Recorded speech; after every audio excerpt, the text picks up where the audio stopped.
You ask Tiger to calculate. This deals with linear inequalities with one unknown. The final result is x equal or greater than 3. Let's solve it step by step. Group all constants on the right side of the inequality. Add 5 to both sides.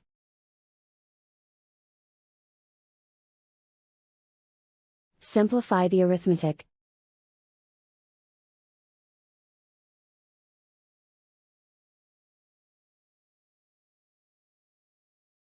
Isolate the x. Divide both sides by 6.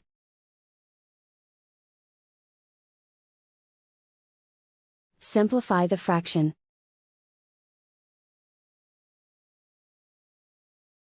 Find the greatest common factor of the numerator and denominator.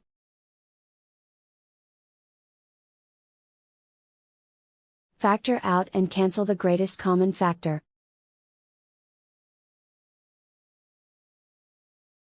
Plot the solution on a coordinate grid. And so the final result is x equal or greater than 3.